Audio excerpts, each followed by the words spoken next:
গ্রীষ্মের দুপুর, সূর্য মাথার উপর থেকে প্রচণ্ড তাপ দিচ্ছে। এই গরমে কিছুই করা যায় না।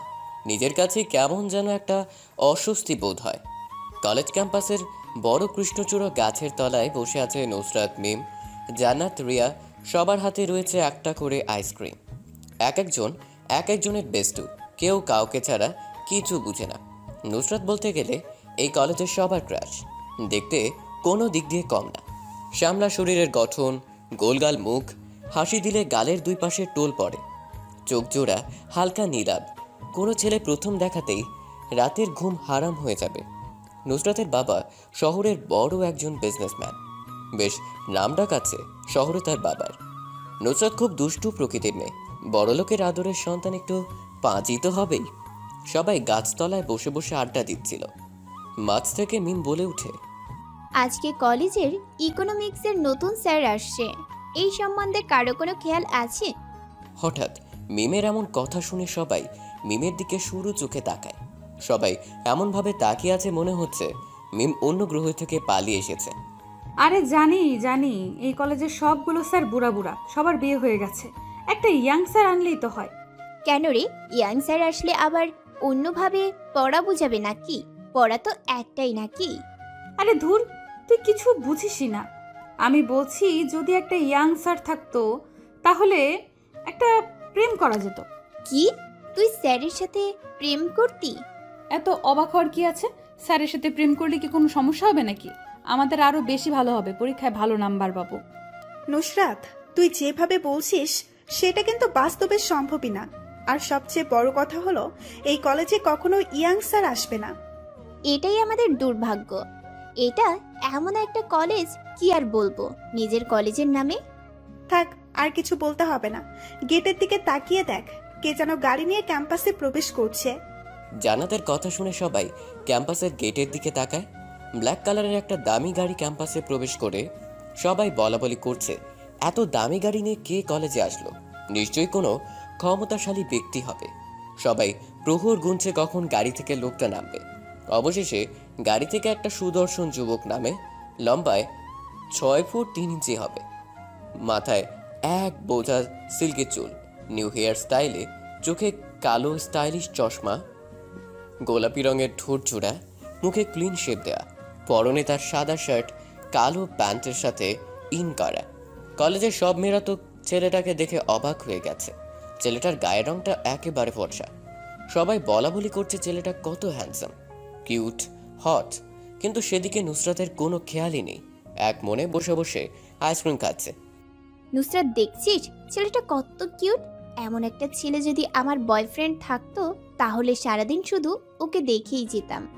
মিমের কথা নুসরাতের কাছে কেমন যেন বিরক্ত বিরক্ত লাগছে। একটা ছেলেকে নিয়ে এভাবে পড়ে থাকলে হবে? দুনিয়ায় মনে হয় না আর এমন ছেলে খুঁজে পাওয়া যাবে। কি শুরু করেছিস তোরা? কতক্ষণ ধরে একটা ছেলেকে নিয়ে সবাই এমন করছিস কেন?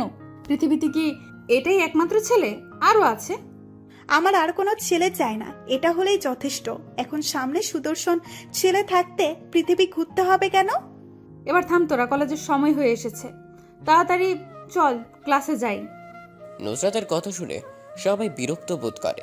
কত সুন্দর করে বসে বসে মজার আড্ডা দিচ্ছিল, কিন্তু এই ক্লাসের যন্ত্রণায় তার হলো না। একদিন ক্লাস না করলে কি আর এমন হবে ভেবে পায় না কেউ। এখনো ক্লাসে স্যার আসেনি। নুসরাত সবসময় সামনের বেঞ্চে বসে। পড়াশোনা নিয়ে সে একটু সিরিয়াস। মজার সময় মজা, লেখাপড়ার সময় লেখাপড়া।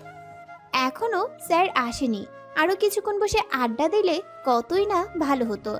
এই নুসরাতের জন্য আসতে হয়েছে। আরো কিছুক্ষণ বসে থাকতাম আর তোরা সবাই সেই অচেনা ছেলেটার বিষয়ে কথা বলে আমাকে পাগল করে দিতি। ছেলেটার সম্পর্কে আর কিছু বলতাম না, তুই আমাদের সাথে বসে আড্ডা দিলেই দেখতি। জানা আছে তোদের সম্পর্কে, তোদের এক একটাকে আমি খুব ভালো করেই চেনা আছে আমার। তবে নুসরাত, তুই আর যাই বলিস না কেন, ছেলেটা কিন্তু সেই লেভেলের কিউট ছিল। ফরেনার একটা ভাব আছে। ওই ছেলেটার সম্পর্কে আমার কাছে যদি আরেকটা কথা বলিস তাহলে কিন্তু ভালো হবে না। এই নুসরাত, আমি তখন থেকে একটা ব্যাপার লক্ষ্য করছি, তুই ছেলেটার কথা শুনে এমন রেগে যাচ্ছিস, কিন্তু কেন? রাখবো না কেন সেটা বল আমাকে। একটা অজানা ছেলেকে নিয়ে এমন মন্তব্য করছিস যা শুনে আমার প্রচন্ড রাগ লাগতেছে। আমরা একটা ছেলেকে নিয়ে এমন মন্তব্য করতেই পারি, সেটা আমাদের জানা শোনা বা অচেনা থাকলেও তোর সমস্যা কোথায় সেটাই তো বুঝতে পারছি না। কি ব্যাপার নুসরাত মামুনি, ছেলেটাকে দেখে তুইও মনে হয় ক্রাশ খেয়েছিস? নিজের পছন্দের জিনিস তো কখনো আমাদের কাউকে দিস না, তার মানে তুই ছেলেটার উপর ফিদা? কি বলতে চাচ্ছিস তুই?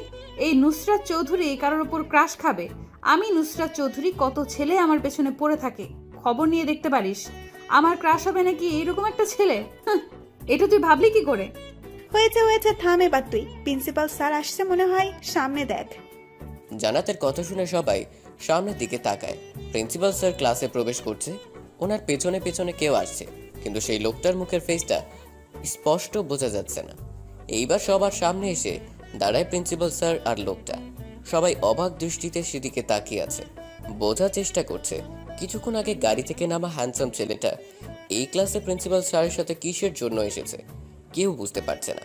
প্রিন্সিপাল স্যার খুব মজার একটা মানুষ, সব সময় হাসি খুশি থাকতে পছন্দ করেন। স্যার নিজের চশমাটা ঠিক করে সবার দিকে তাকায়। উপস্থিত সবগুলো স্টুডেন্ট অবাক হয়ে তাকিয়ে আছে। স্যার মুচকি হাসে। কি ব্যাপার, সবাই এমন অবাক দৃষ্টিতে তাকিয়ে আছো কেন? আমাকে কি এই প্রথম দেখছো নাকি তোমাদের ক্লাসে? সবাই মাথা নাড়ায়, যার মানে না, স্যার এর আগেও অনেকবার এই ক্লাসে এসেছে, কিন্তু আজ হঠাৎ নতুন একজনকে নিয়ে এসেছে, যার কারণে সবার মনে প্রশ্ন জেগেছে, কে এই সুদর্শন যুবক। তোমাদের সবার মনে হয়তো প্রশ্ন জেগেছে, কে এটা আমার সাথে দাঁড়িয়ে আছে? আমি এখন পরিচয় করিয়ে দিব। এটা তোমাদের নতুন টিচার, ইকোনমিক্সের উপর মাস্টার্স কমপ্লিট করেছে কানাডা থেকে। এখন থেকে প্রতিদিন তোমাদের এইসব বিষয়ে লেকচার শোনাবে তিনি। নতুন স্যারের সাথে তোমরা সবাই নিজেরা পরিচয় হয়ে নাও। আমি এখন যাই তাহলে। প্রিন্সিপাল স্যার ক্লাস ত্যাগ করে চলে যায়। কিছুক্ষণ আগের কলেজের সবার ক্রাশ এখন সবার স্যার। ব্যাপারটা খুবই হাস্যকর। নুসরাত এবার ভালো করে নতুন করে স্যারের দিকে তাকায়। দেখতে খারাপ না, তবে কেমন যেন একটা বিদেশি ভাব আছে স্যারের আচরণে। নুসরাতের কোনো দিকে খেয়াল নেই, এক দৃষ্টিতে তাকিয়ে আছে নতুন স্যারের দিকে। নিজেও কি স্যারের প্রতি আসক্ত? এটা ভেবেই নুসরাতের নিজের উপর নিজেরই রাগ হয়। নতুন স্যার নিজে পরিচয় দিতে শুরু করলেন। আমি রায়ান রহমান রিয়ান চৌধুরী, ইকোনমিক্সের উপর কানাডা থেকে মাস্টার্স কমপ্লিট করে এসেছি। আমার বাসা গুলশানে, নিজের পরিবারের সাথে থাকি। আমার বাবা ঢাকার একজন বড় বিজনেসম্যান। কম বেশি সবাই হয়তো চিনো আরিয়ান চৌধুরীকে, তিনিই আমার বাবা। এটাই আমার সংক্ষিপ্ত পরিচয়। আজ থেকে প্রতিদিন তোমাদের ক্লাস নিব আমি। এখন তোমরা নিজেদের পরিচয় আমাকে বলো। ছেলেদের থেকে পরিচয় পর্ব শুরু হয়। একে একে সবাই নিজেদের পরিচয় দিয়ে দেয়। এখন নুসরাতের কাছে এসে দাঁড়ায় রিয়ান। নুসরাত বসা থেকে উঠে দাঁড়ায়, মাথাটা হালকা নিচু করে বলতে থাকে, আমি নুসরাত চৌধুরী, এবার অনার্স প্রথম বর্ষে পড়ছি। আমার বাবা শহরের একজন বিজনেসম্যান। নুসরাত খেয়াল করেছে রিয়ান স্যার এক দৃষ্টিতে তাকিয়েছিল তার দিকে। সবার পরিচয় নেওয়ার সময় তিনি বেশ বিরক্ত বোধ করছিলেন, কিন্তু যখন নুসরাতের সামনে এসে দাঁড়ায় তখন রিয়ান স্যারের মুখে হাসি ফুটে ওঠে। ব্যাপারটা বুঝতে পারছে না নুসরাত। কালকে থেকে ক্লাস শুরু করব। আজকে পরিচয় পর্ব পর্যন্ত সমাপ্ত। আজ আমি আসি তাহলে, দেখা হবে কালকে। রিয়ান স্যার চলে যাওয়ার সাথে সাথে সবাই ক্লাস ত্যাগ করে বাইরে চলে যায়। নুসরাত নিজের সিটেই বসে আছে নিঃশব্দে। নুসরাত চল, এখন বাইরে যেয়ে আড্ডা দেবো সবাই মিলে।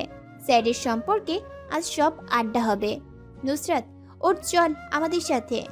আড্ডা দেবো ঠিক আছে, কিন্তু রিয়ান স্যারের সম্পর্কে আমার সামনে কিচ্ছু বলতে পারবি না, সেটা ভালো হোক কিংবা খারাপ। সেটা পরে দেখা যাবে। এখন তুই বসা থেকে উঠে দাঁড়া আর আমাদের সাথে চল।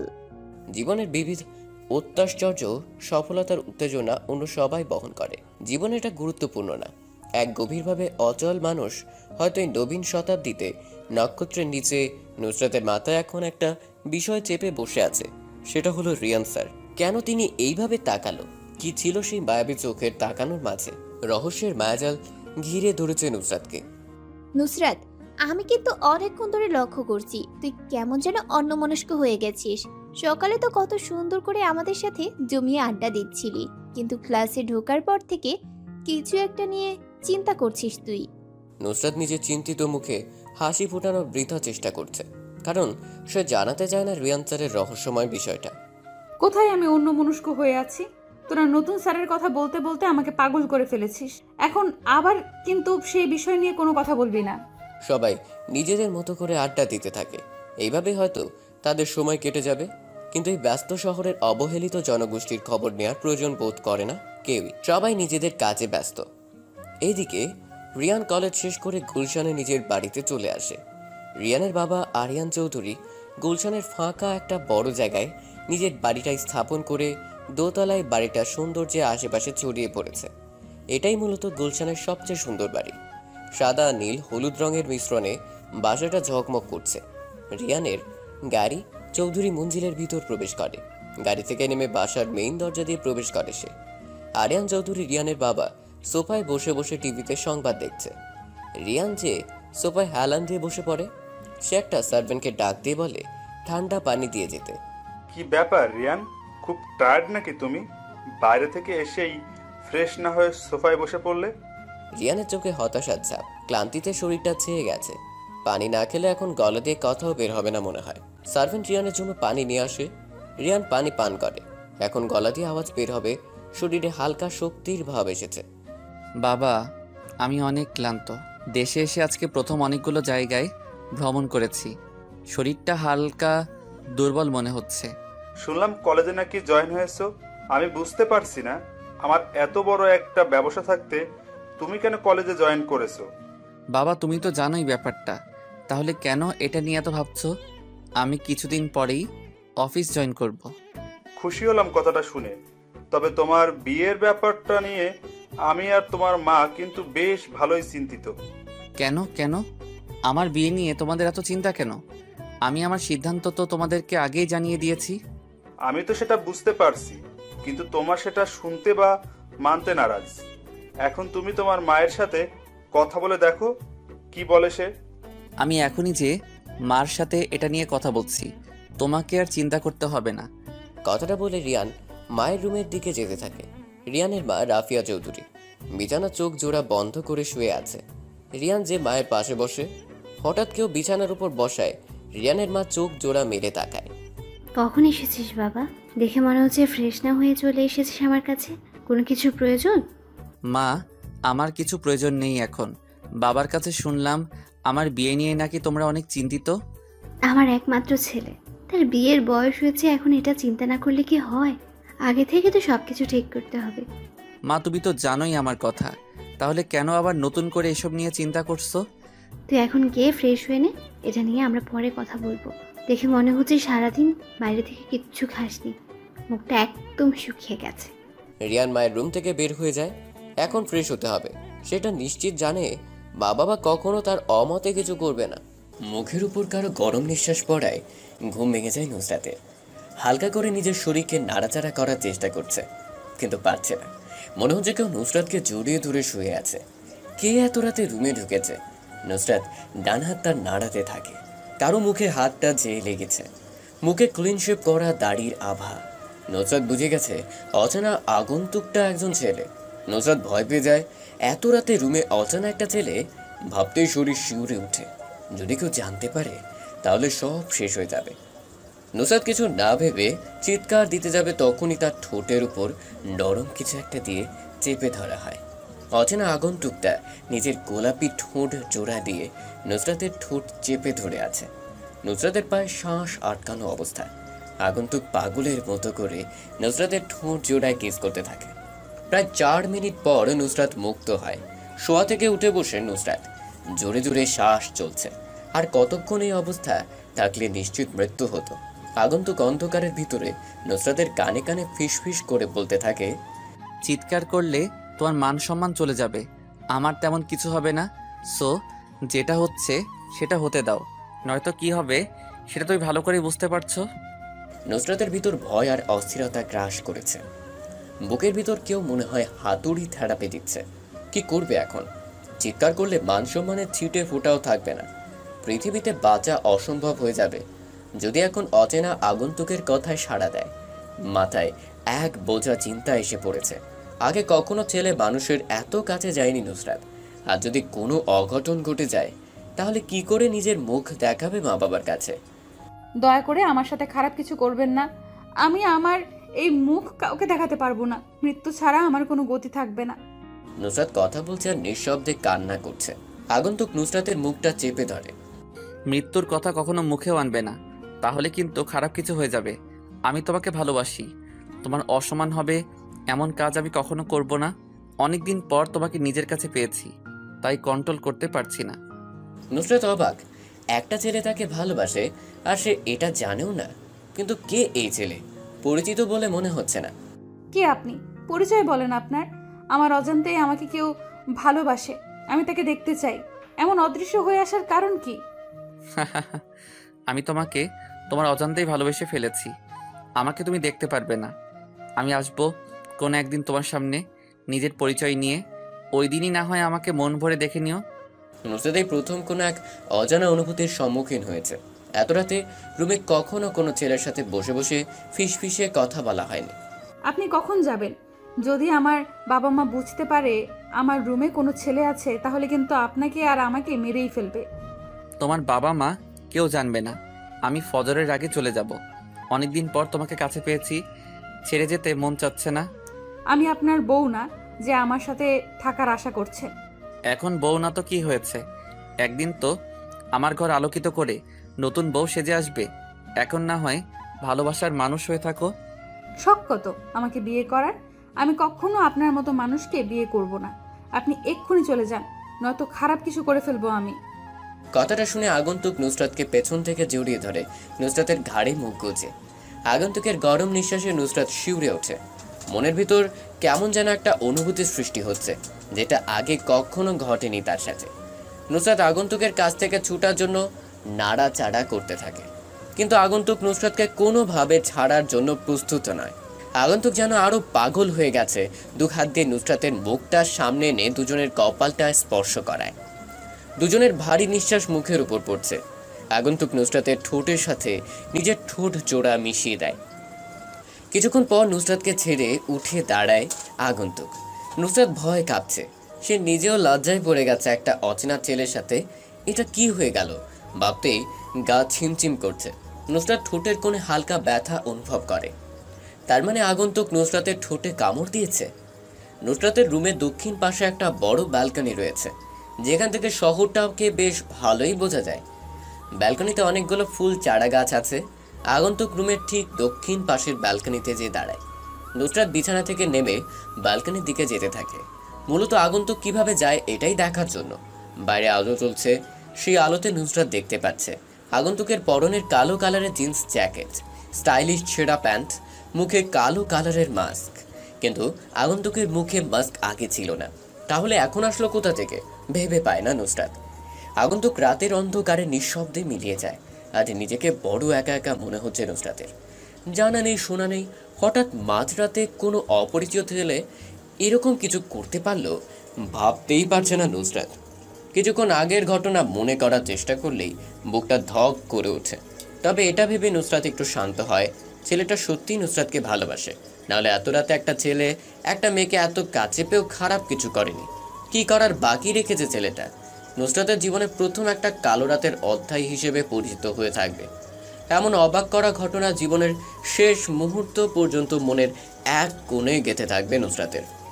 আজ 2 দিন পর নুসরাত কলেজে এসেছে। ভয়ঙ্কর অতীতটা চোখের সামনে ভাসছে। নিজেকে স্বাভাবিক রাখার চেষ্টা করছে সে। অতীত নিয়ে সামান্য চিন্তাভাবনা দোষের কিছু নেই। যদি মানব জীবনের সমস্ত কিছু অতীত দিয়ে বিচার করা হয়, তাহলে সেটা শুধু দোষের নয়, বরং সেটা মানুষের ভবিষ্যতের জন্য অনেক ক্ষতিকর। সবারই একটা অতীত থাকে, যেখানে হাসি খুশি ভরা কিছু মুহূর্তের পাশাপাশি থাকে চোখ ভেজানো গল্প। কিন্তু যতই চেষ্টা করা হোক না কেন, আমরা না পারি মুছতে বা ভুলতে, বরং যতই ভুলতে চেষ্টা করি ততই মনে পড়ে যায়। অতীত ভুলে নিজেকে স্বাভাবিক রেখে স্বাধীনভাবে চলাফেরা করা। মিম, জান্নাত, রিয়া সকলে কৃষ্ণচূড়া গাছতলায় বসে বসে আড্ডা দিচ্ছে। আজ তাদের সাথে আড্ডা দিতে নুসরাত নেই। নুসরাত প্রতিদিন যেই জায়গায় বসতো, আজকে সেই স্থানটা ফাঁকা। দূর থেকে সেটা লক্ষ্য করছে নুসরাত। সে উদাস মনে গুটি গুটি পায়ে হেঁটে যায় কৃষ্ণচূড়া গাছতলায়। 2 দিন পর কলেজে নুসরাতকে দেখে কম বেশি অনেকেই অবাক।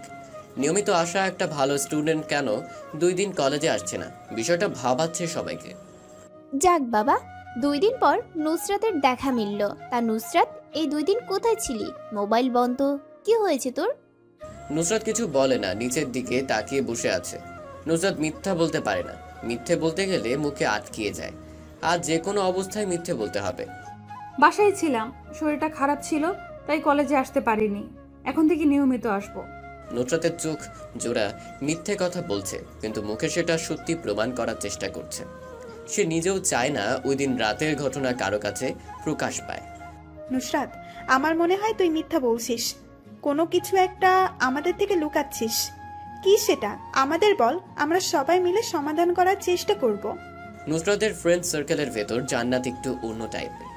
কোনো উদ্দেশ্য ছাড়াই মানুষের ভুল ধরতে সে বেশ দূরদর্শী। নুসরাত মনে মনে এটারই ভয় পাচ্ছিল, জান্নাত যদি কোনোভাবে বুঝে ফেলে মিথ্যা কথাটা। এখন ঠিক তাই হলো। দেখ, আমার মাথা ব্যথা করছে। চুপ কর সবাই। আমি তোদের থেকে কিছু লুকাচ্ছি না, যা বলছি সব সত্যি। আমার বিশ্বাস হয় না তুই সত্যি কথা বলছিস। তোর চোখ বলছে তুই কিছু একটা গোপন রেখেছিস ভেতরে। আমি এটা জেনেই ছাড়বো। জান্নাত, থাম এবার তুই। নুসরাতের মাথা ব্যথা করছে, এইসব বিষয় নিয়ে পরে কথা হবে। আমি এই বিষয়ে আর কোনো কথা বলবো না। একদিন নুসরাত নিজে আমাকে বলবে সমস্যার কথাটা, তখন হয়তো সময় ফুরিয়ে যাবে। সময় থাকতে বলতে হয় সবকিছু। তুই থাম জান্নাত, সব সময় মানুষকে শুধু কথা শুনিয়ে যাস কেন? আমি বলছি আমার তেমন কোনো সমস্যা নেই, তাহলে এত কথা কেন? আরে বাদ দে ওর কথা নুসরাত। কালকে আমাদের নতুন স্যার তোর সম্পর্কে জিজ্ঞেস করেছিল। আমার সম্পর্কে? ও আচ্ছা, কি জিজ্ঞেস করেছিল আমার সম্বন্ধে? তেমন কিছু না, শুধু জিজ্ঞেস করেছে তুই কেন কলেজে আসিস না। সবাই একটা বিষয় লক্ষ্য করেছিস, 2 দিন নুসরাত আসেনি বলে স্যার আমাদের জিজ্ঞেস করলো, কিন্তু আরো কত স্টুডেন্ট আসেনি সেটার কোনো খবর নেয়নি। জান্নাত হাস্যোজ্জ্বল চেহারা নিয়ে মুখাতরা বলল।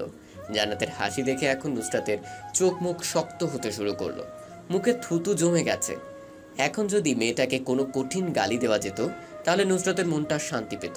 নুসরাত কখনো এটা পারবে না। মানুষ সব কিছু পারে না। পৃথিবীতে অনেক কাজই আছে যা মানুষের দ্বারা সম্ভব না। নুসরাত কাউকে কড়া করে কথা বলতে পারে না, যদিও রাগের মাথায় বলতে চায়, কিন্তু পরে কি হবে এটা চিন্তা করে আর কিছু বলে না। হাসি থামালি কেন? হাসো, আরো জোরে জোরে হাসো। তুই আমাকে পাগল করে দিবি নাকি? বলছি আমার মাথা ব্যথা করছে, তবুও তুই এমন করছিস। জান্নাত হাসি থামায় না। ডান হাত দিয়ে মুখ চেপে ধরলেও কাজ হচ্ছে না। কেন জানি আজ জান্নাতের মনে হাসির রং লেগেছে, কোনোভাবেই হাসি থামছে না। দিন দিন জান্নাত কেমন যেন হয়ে যাচ্ছে। সারাদিন হাসি খুশিতে ভরপুর থাকে। মনে হয় জান্নাতকে হাসি রোগে ধরেছে। পৃথিবীতে কি এমন অদ্ভুত রোগে আক্রান্ত হওয়া মানুষ পাওয়া যাবে? নুসরাতের ভিতরে ভিতরে রাগ বেড়েই চলেছে, কিন্তু তা সে প্রকাশ করতে পারছে না। প্রতিনিয়ত এটা একটা সমস্যা হয়ে দাঁড়িয়েছে নুসরাতের। সে চাইলেও কারোর সাথে রাগ দেখাতে পারে না। ক্লাসের সময় হয়ে এসেছে, সবাই ক্লাসের উদ্দেশ্যে রওনা দেয়। আজ রিয়ান গোলাপি রঙের একটা শার্ট সাথে কালো প্যান্ট পরেছে।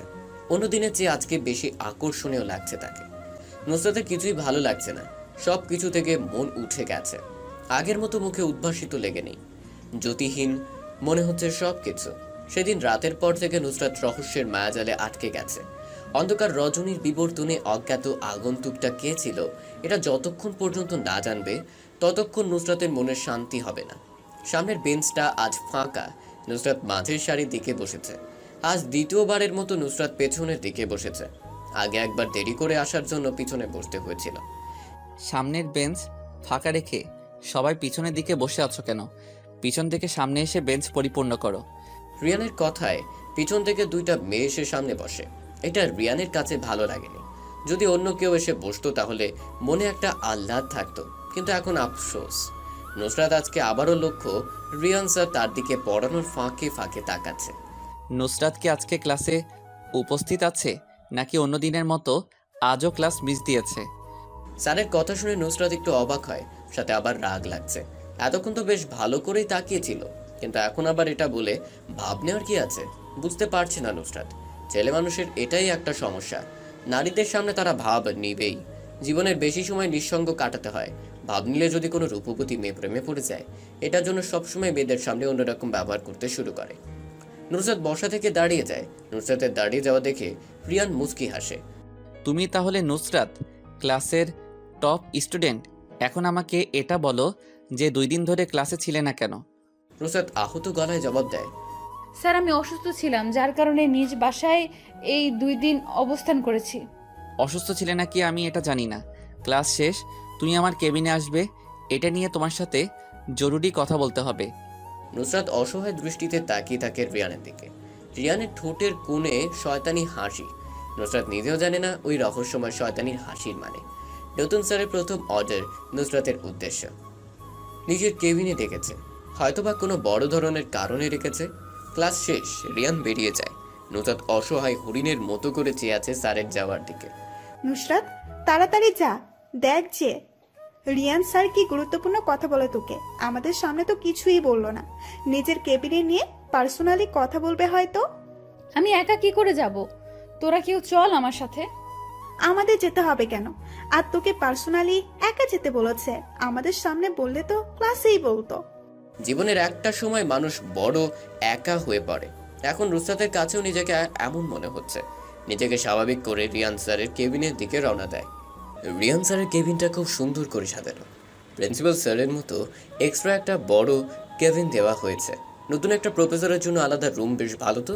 নুসরাতের বুক ধুকধুক করছে, কেমন যেন একটা অজানা ভয় ভিতরে কাজ করছে। দুদিন ক্লাসে না আসায় কি এমন বলতে পারে রিয়ান স্যার? মনের ভিতর এক বোঝা সাহস নিয়ে ভিতরে প্রবেশ করে নুসরাত। রিয়ান স্যার জানালার পাশে দাঁড়িয়ে কার সাথে যেন কথা বলছে। দেখে মনে হচ্ছে খুবই গুরুত্বপূর্ণ কথা বলছে। টেবিলের উপর বিভিন্ন সাহিত্যিক পুস্তিকা রাখা আছে। সেখানে সবচেয়ে উপরের বইটা হুমায়ুন আহমেদের লেখা পেন্সিলে আঁকা পড়ি উপন্যাস। নুসরাত এই বইটা অনেকবার পড়েছে, বারবার পড়তে ইচ্ছে করে। নুসরাত নিঃশব্দে তাকিয়ে আছে উপন্যাস বইটার দিকে। রিয়ান ফোন করা শেষ করে নিজের চেয়ারে এসে বসে পড়ে। মুখে লেগে আছে রাগের আভা, সুন্দর মুখটা লাল হয়ে আছে। নুসরাত বুঝতে পারছে না কি কারণে স্যার এমন রেগে আছে। নুসরাত, তোমার মধ্যে কি কোনো শিষ্টাচার নেই? নম্রতা ভদ্রতা বজায় রেখে চলাফেরা করতে পারো না? রিয়ান বেশ রেগে মেগেই নুসরাতকে উদ্দেশ্য করে কথাটা বলেছে।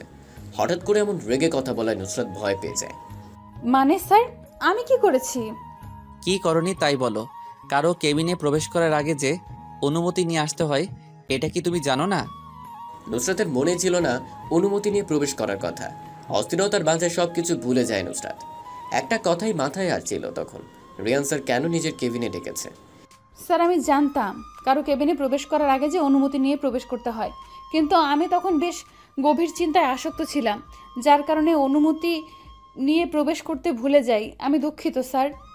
বুঝতে পারছি, পরবর্তী সময় যেন এই ভুলটা আর না হয়। এখন তোমাকে যে কারণে ডেকেছি তা শোনার জন্য কি তুমি প্রস্তুত? রিয়ানের গলার আওয়াজ কমে গেছে। এতক্ষণ যেমন একটু বেশি জোরেই কথা বলছিল, এখন তা প্রায় নীরব। নুসরাত লক্ষ্য করছে রিয়ান স্যারের চোখে মুখে অস্থিরতা কাজ করছে। কোনো গুরুত্বপূর্ণ কথা বলতে কি এত ভেবে চিন্তা করে বলতে হয় নাকি? এতক্ষণে এত কথা বলা যেত, কিন্তু প্রায় 10 মিনিট হয়ে গেছে। এখন পর্যন্ত রিয়ান স্যার মুখ দিয়ে কোনো বাক্য উচ্চারণ করেনি। নুসরাত বিরক্ত হয়ে গেছে দাঁড়িয়ে থাকতে থাকতে। কতক্ষণ এভাবে নিঃশব্দে চুপ করে দাঁড়িয়ে থাকা যায়? বিরক্ত হয়ে নুসরাত মুখ খুলে, স্যার, আর কতক্ষণ এভাবে দাঁড়িয়ে থাকবো? দাঁড়িয়ে থাকতে থাকতে আমার পা ব্যথা করছে।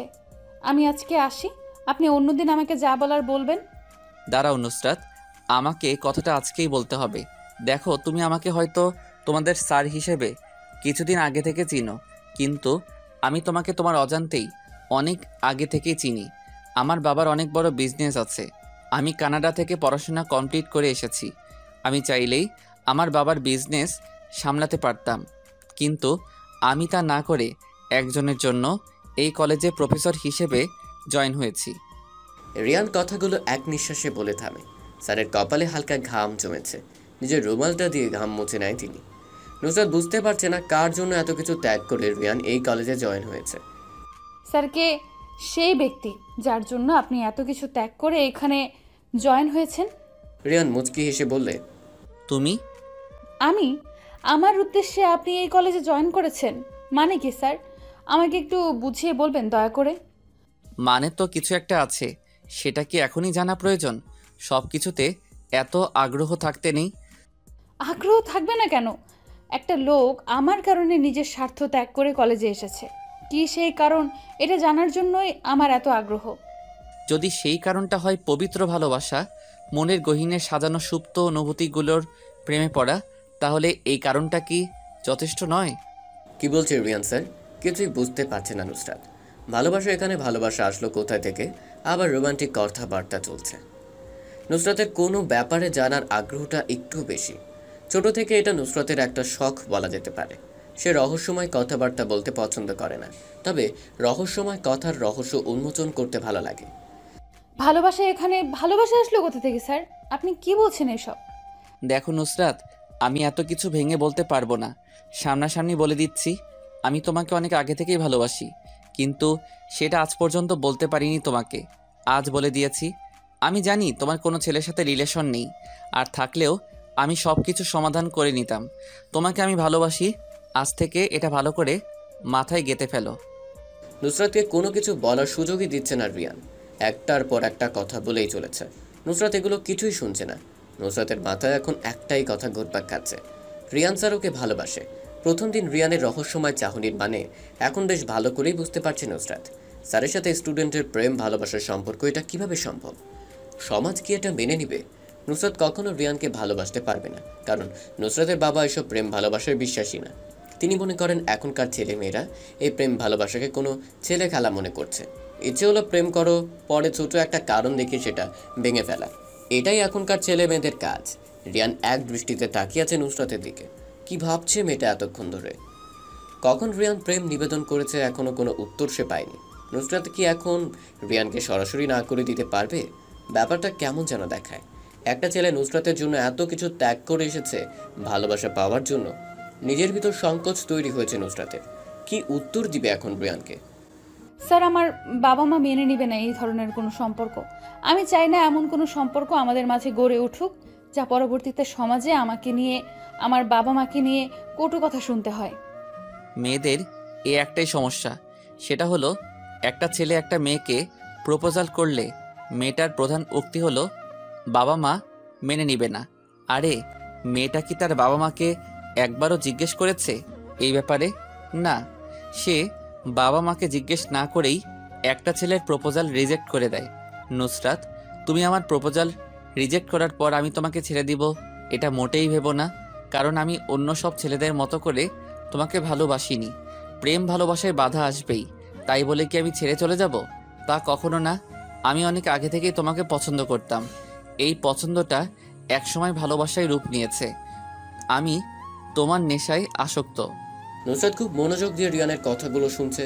সব কথায় তুলনামূলক যুক্তি আছে, কিন্তু নুসরাতের কিছু করার নেই। তার হাত বাঁধা। এই সমাজের মানুষের কাছে পবিত্র ভালোবাসাগুলোর কোনো দাম নেই। স্যার, আমার কিছু করার নেই, আমার হাত বাঁধা। আমি চাইলেও আপনাকে ভালোবাসতে পারবো না। ভালো তুমি আমাকেই বাসবে, সেটা সময় বলে দিবে। আমি অনেক বছর অপেক্ষা করেছি, আর অপেক্ষা করার মতো ধৈর্য আমার নেই। তোমাকে আমার প্রয়োজন, সেটা আমি যে কোনো পদ্ধতিতে পেয়ে ছাড়বো। কেউ বাধা দিতে আসলে আমি মেরে ফেলবো তাকে।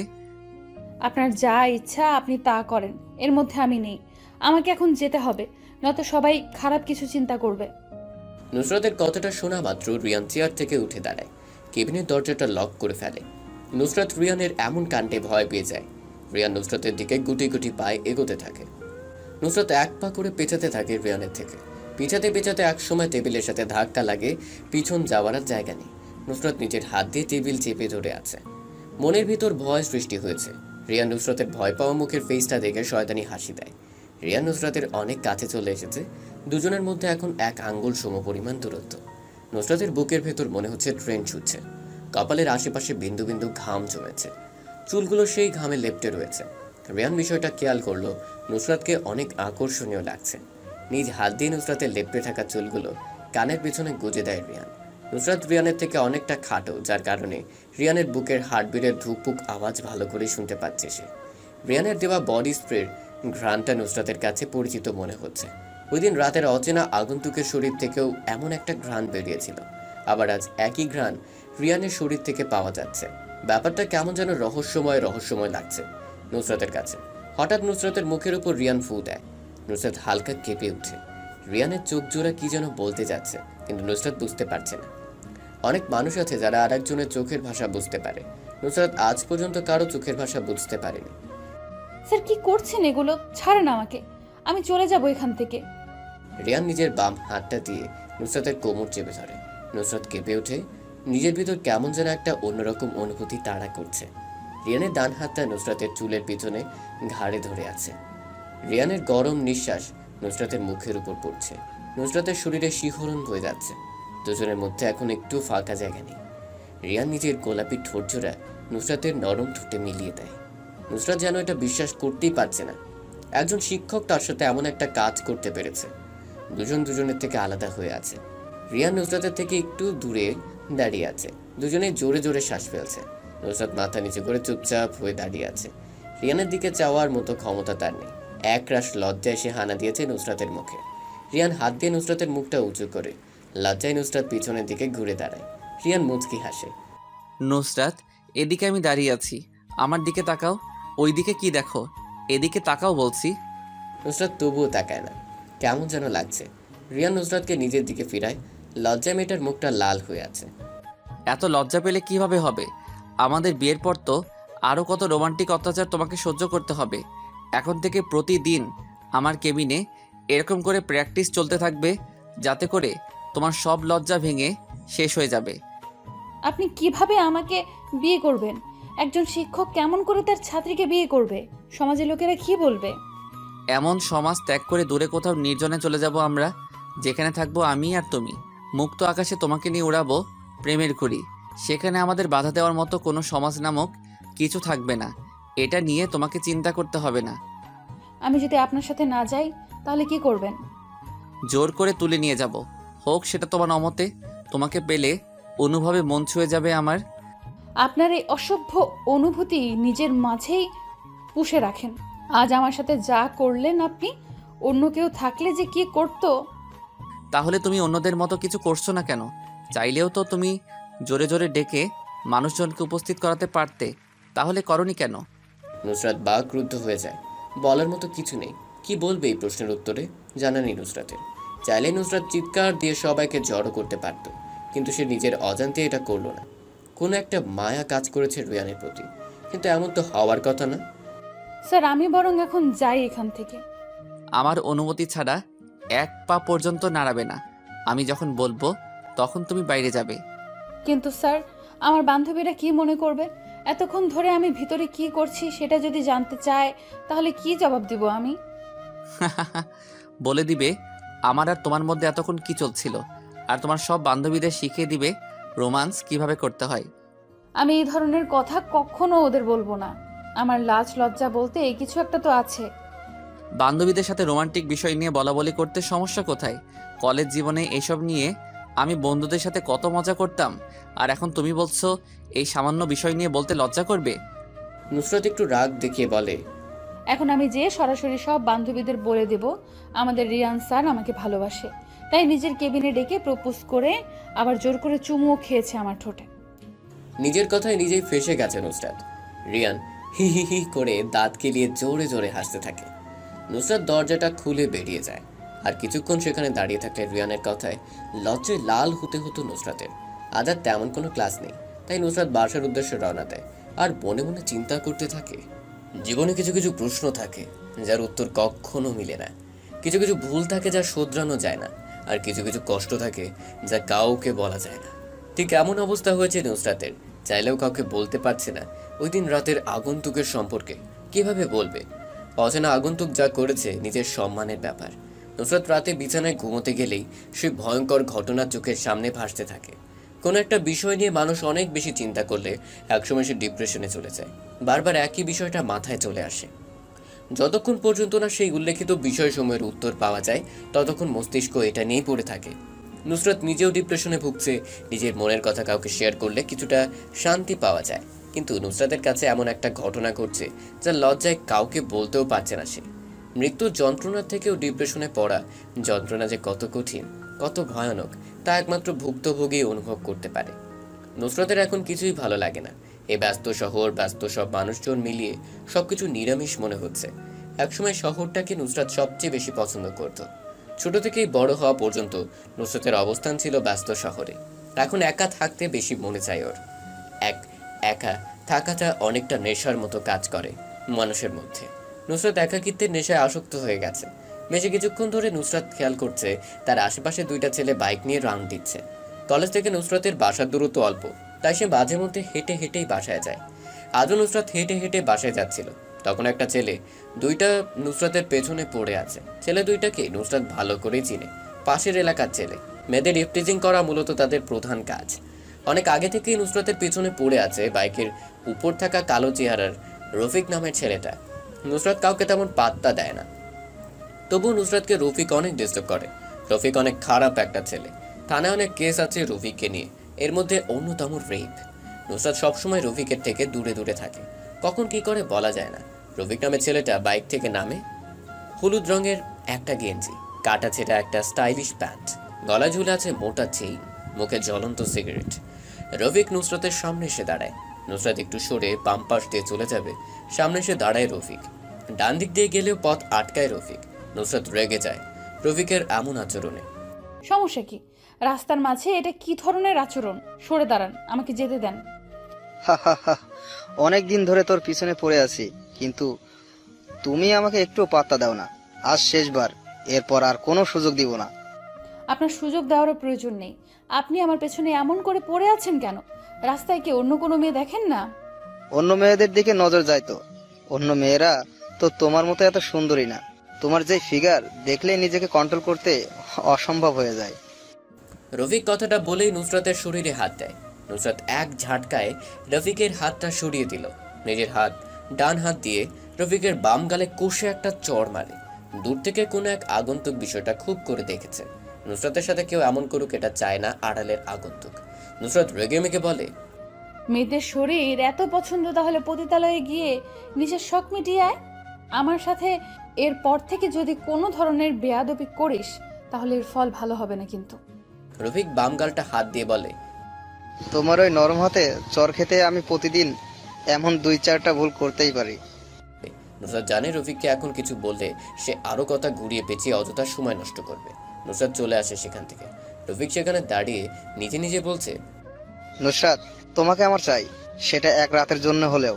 আমি যেটা চাই সেটা পেয়ে তারপর পিছু ছাড়ি। চৌধুরী মঞ্জিলে রিয়ান এক মনে বসে বসে টেবিলে দেওয়া খাবারগুলো খেয়ে যাচ্ছে। সামনে যে ওর বাবা মা বসে আছে সেদিকে রিয়ানের কোনো হুঁশ নেই। রিয়ানের বাবা মা দুজনেই রিয়ানের বিয়ের ব্যাপারে অনেক চিন্তিত, কিন্তু রিয়ানের চেহারায় এই ব্যাপারে চিন্তার ছিটে ফোটাও নেই।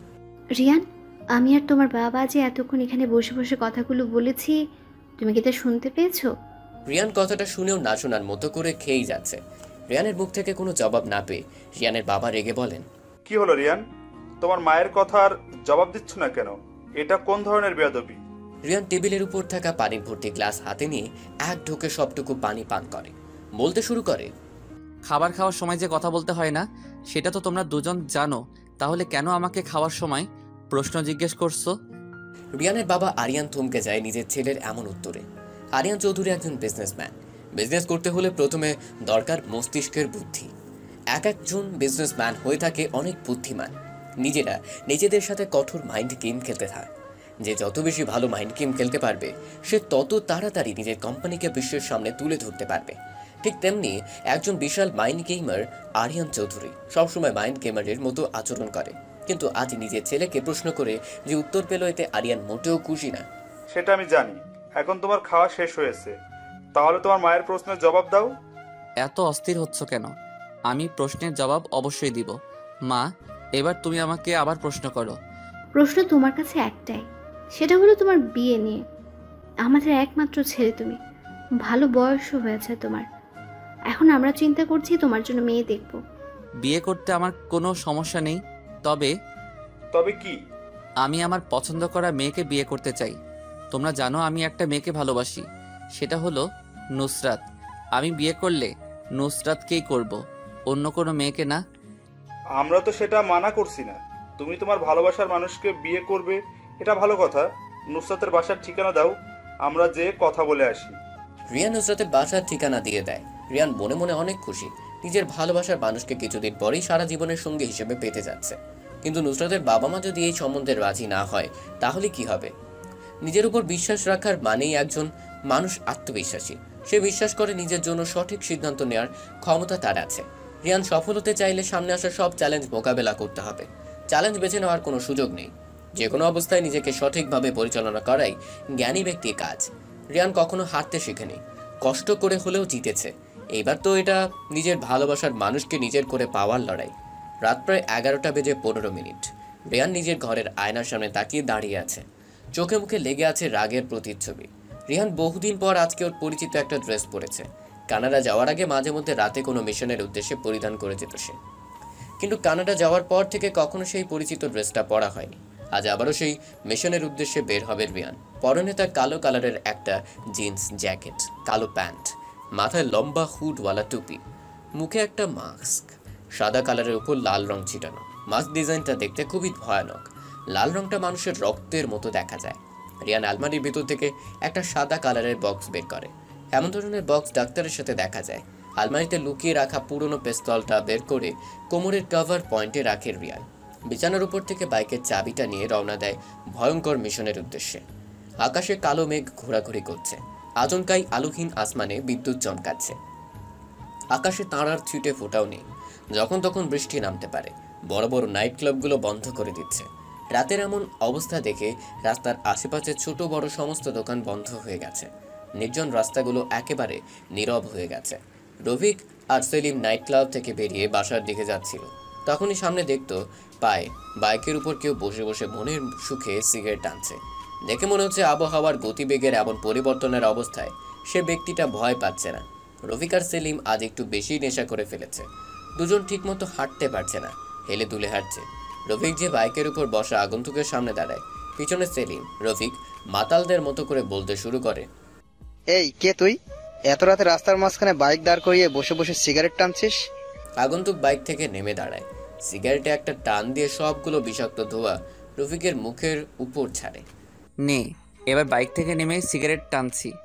আগন্তুকের এমন কথা শুনে রফিক রেগে বলে, এই তুই কোন সাহসে আমার মুখের উপর সিগারেটের ধোঁয়া ছাড়লি? জানিস আমি কে? চাইলে তোকে এখানে মেরে চলে যেতে পারবো। কে তুই ভাই? আমি চিনতে পারছি না তোকে। তুই কি এই এলাকার মাস্তান নাকি? আমি মাস্তান না, আমি আমার ঘরে মাস্তান পুষি। তুই আগে এটা বল, আমার মুখের উপর সিগারেটের ধোঁয়া ছাড়লি কেন? আমার মুখ, আমার সিগারেট, আমি যা ইচ্ছে তাই করব। তুই বলার কে? সবকিছু তোর থাকলেও এলাকা আমার। এখানে আমি যা বলি তাই হয়। তুই মনে হয় আমাকে চিনতে পারিসনি। বুঝতে পেরেছি, তুই এই এলাকা পাতি মাস্তান। সমস্যা নেই, আমি আবার এইসব পাতি মাস্তান এলাকা থেকে কমানোর জন্য পারদর্শী। আগন্তুকের বাড়িটা যেন রফিকের সহ্য হয়নি। দৌড়ে যে আগন্তুকের বড় কলারটা ধরে ঝাঁকাতে ঝাঁকাতে বলে, পাতি মাস্তান মানে? আমি এই এলাকার বস। শালা আমার এলাকায় দাঁড়িয়ে আমাকেই পাতি মাস্তান বলিস? তোর সাহস দেখে আমি অবাক। এই নীরব নির্জন রাস্তায় তোকে মেরে দিলে কেউ দেখবে না। আগন্তুক শব্দ করে হেসে ওঠে। এমন ভাবে হাসছে মনে হচ্ছে রফিক ফান করার কথা বলছে। আগন্তুক নিজের কলার থেকে রফিকের হাতটা ছাড়িয়ে বলে, আমি 3টা জিনিস খুব অপছন্দ করি। এর মধ্যে একটা হলো কেউ আমার কলার ধরবে। তুই নিজেই মনে হয় না আমাকে এখনো চিনতে পেরেছিস। কে তুই? আমার এলাকায় এসে আমাকে কিছু বলে চলে যাবি? শরীরে হাত লাগিয়ে দেখ আমি কি অবস্থা করি তোর। আগন্তুক রফিককে নিজের হাত দিয়ে ঝাঁকাচ্ছে আর বলছে, এই যে শরীরে হাত দিলাম, কর। এখন আমাকে কিছু করে দেখা। আজ তোর এলাকায় তোকে মারবো, দেখি আমাকে কে বাধা দিতে আসে। আগন্তুকের হাতের ধাক্কা খেতে খেতে রফিক একসময় রাস্তার পড়ে যায়। সেলিম এগিয়ে আসবে তখনই আগন্তুক কোমরের কভার পয়েন্ট থেকে পিস্তলটা বের করে সেলিমের বাম পায়ে গুলি করে। সেলিম নিচে পড়ে যায়। আগন্তুকের হাতে পিস্তল দেখে রফিক ভয় পেয়ে যায়। রফিক এলাকার মধ্যে যতই মাস্তানি করে না কেন, কখনো পিস্তল নিয়ে কিছু করেনি। এখন আগন্তুকের হাতে পিস্তল দেখে রফিক বুঝে গেছে সামনে দাঁড়িয়ে থাকা ভয়ানক ব্যক্তিটা কেমন হতে পারে। অনেক দিন হলো আমি এই মেশিন ব্যবহার করি না, সময়ের জন্য চালানো হয়নি। আজকে অনেক দিন পরে ট্রাই করলাম, ভালোই চলে মেশিনটা। ভাই, কে আপনি? এইভাবে সেলিমের পায়ে গুলি করলেন কেন? ভয় পেয়েছিস?